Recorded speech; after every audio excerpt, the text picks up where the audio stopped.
baking with Lou. Right, first thing we're going to bake, tray bake, which a lot of you will have had already on the boat. A lot of you actually, or some of you anyway, have tried to make it, but it is simple, simple, simple. So, what do you need?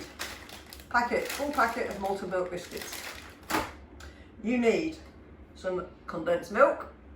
This one is an Asda one, because the carnation they only had was caramel. I don't use caramel. You need some chocolate buttons. So these you can get 5 for £1. White chocolate, brown chocolate, milk chocolate. Mixed fruits, chopped nuts or almonds, desiccated coconuts, and the other implements. So, first thing we're going to do is put all these malted milk biscuits into this bag, which I've already done, because you don't want to watch me bashing biscuits for 5 minutes, but give them a good old bash. I feel like doing that this year, don't we? So, it's a good opportunity. There we go. Right, they're done. Now, this is just like a cheesecake, like base, really. So I'm going to tip them in there, and in we go. Give that a shake, and if you've got any large lumps left, you can just crush them down with the ends of the rolling pin. That should do it. Right, obviously what I forgot to mention was my 3 ounces of butter, which, handily, I have already melted. So basically all we do, tip that butter in there, get it all in, lovely, and mix it about. Just get that all those breadcrumbs nicely coated with the butter. There we go. And once they're nicely coated, all of them, doesn't take long. There we go, that's lovely. Nice. What you need is a baking tray about that big, 10.5 by 7 inches, but you need to line it with some greaseproof. So, here is one I made earlier. Right, I like to have these ends because it makes it easier once it's baked to pull it out. Then all you're going to do, tip this mix into there, get all of it off that lovely little spatula, spread it about, and then I just use the back of a spoon to just get it nice and flat and spread out as evenly, she says, as you can. And once you've got it like that, you just do that with it. Spin it about.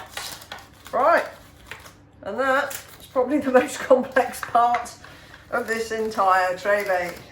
So now I've got my base, you can put whatever you want on it. So what I've always put on it is chocolate buttons, spread them about, nice, like that.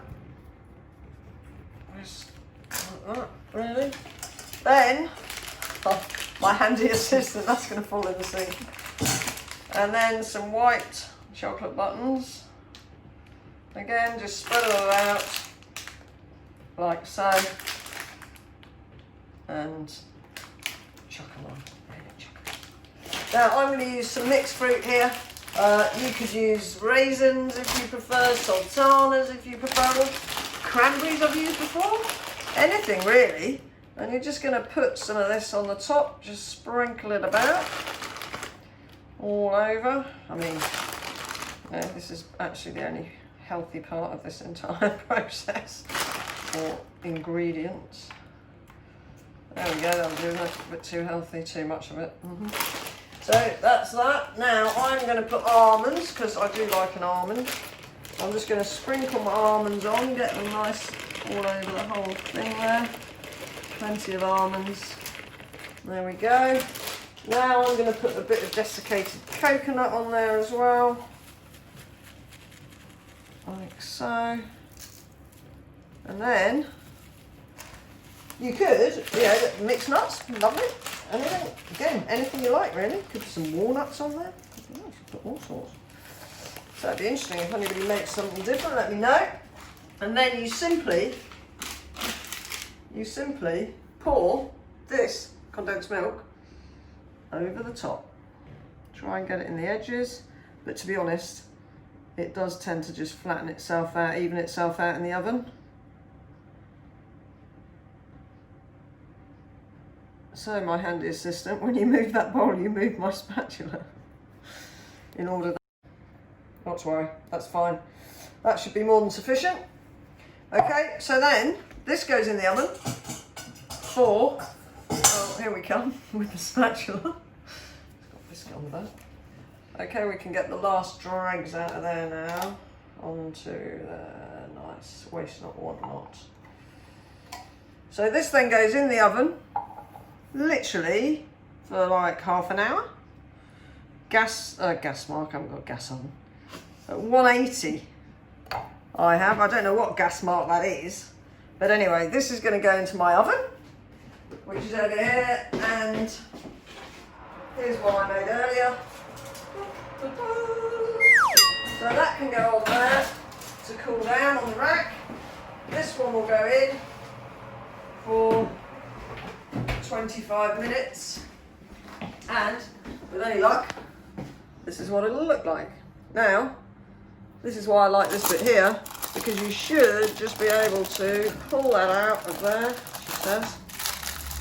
Oh, there we go, that's where it's stuck. And get it onto your cooling rack.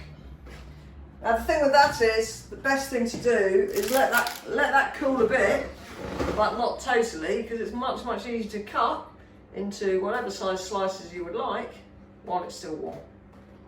All right, enjoy.